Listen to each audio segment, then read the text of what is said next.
What's going on, guys? Back with another video.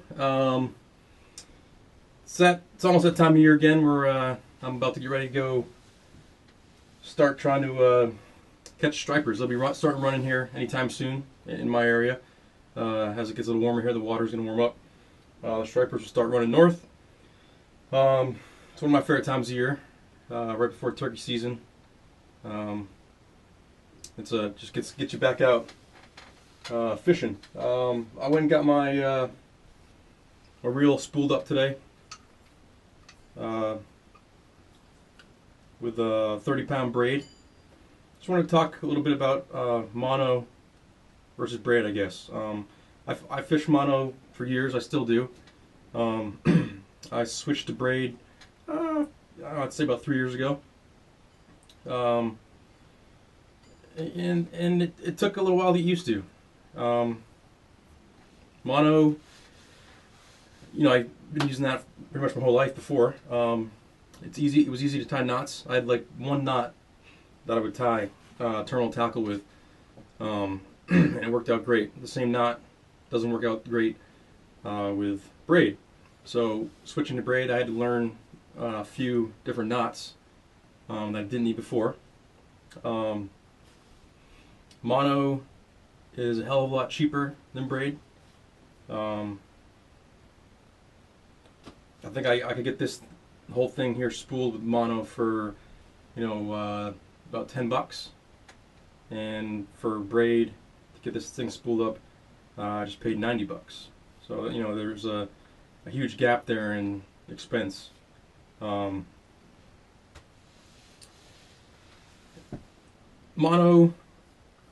one thing I never really liked about it, it's got a memory.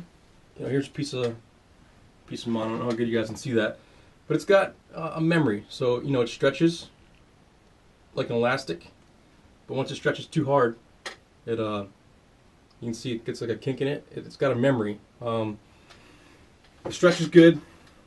It kind of takes some of the shock out of the line sometimes, but once it stretches too far, that's about it for it. Stripers a lot of times will hit this. I don't use leaders much, but they'll gnar it all up. You'll have to cut a section and retie.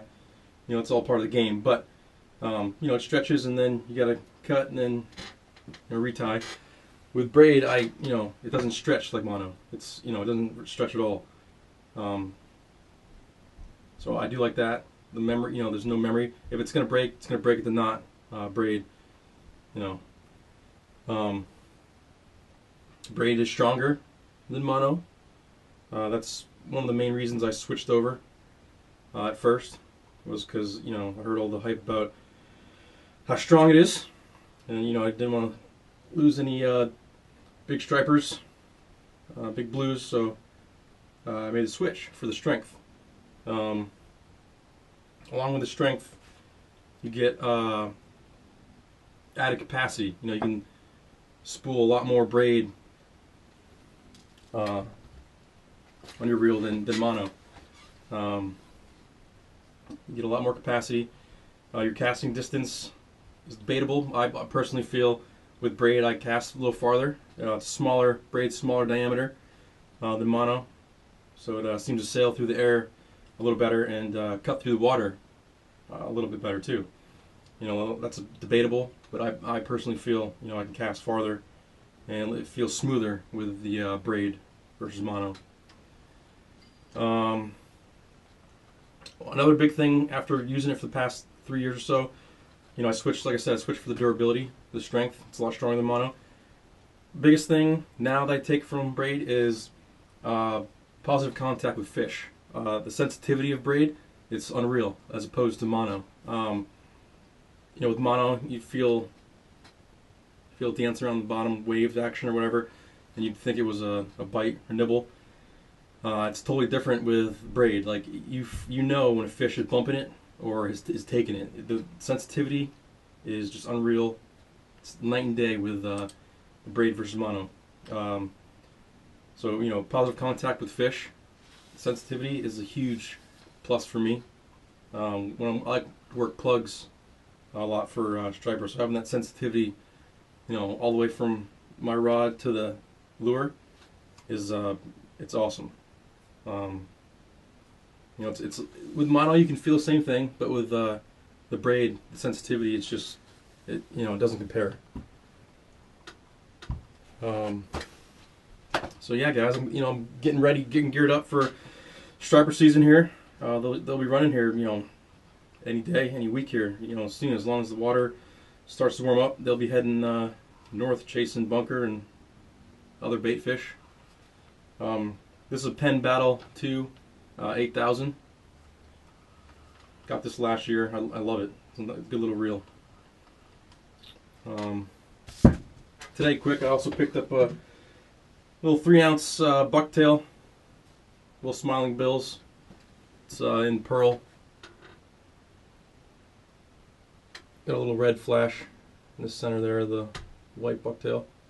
I like fishing these bucktails.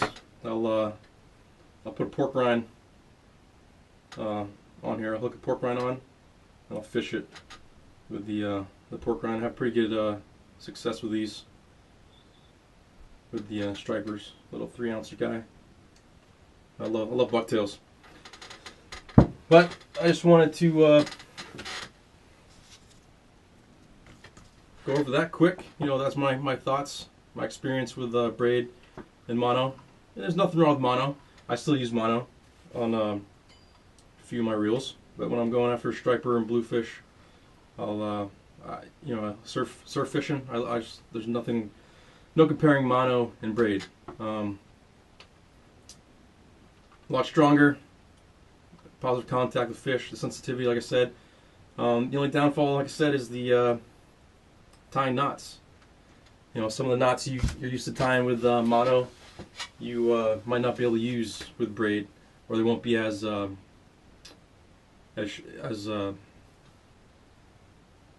trustworthy.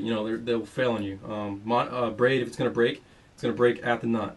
Knot failure is a big thing, so it takes time to get used to working with and tying your rigs and your tackle with braid. But once you get it down, you get a knot that you can tie pretty well, and you've done it enough times to where you know exactly how it needs to be tied with braid.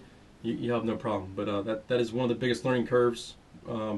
Switching from mono to braid is the whole knot tying thing. But if you guys are good at tying knots, or willing to learn a bunch of knots, you should be all right. I had one knot, like I said, with mono, and I used it for everything, and it worked perfect. When I switched over to braid, I tried the same knot, and it wouldn't tie at all. So that's my bit there, my spiel on mono versus braid. You guys got any other experience or anything to add? Go ahead and leave in the comments. If you haven't already, this is your first time, go ahead and subscribe, and give the video a like. And hopefully here soon I'll be getting some fishing videos, maybe some turkey hunting action for you guys. My turkey hunt is first week in May. I'll be going out. That's what I drew for the lottery, and probably have some shotgun patterning videos coming up here soon as I prepare for that. But hopefully some fishing videos here soon too. So that's all I got for now, guys. Go ahead and check out some other videos. Leave some comments what kind of videos you guys are interested in seeing, and I'll check you guys later. Have a good one.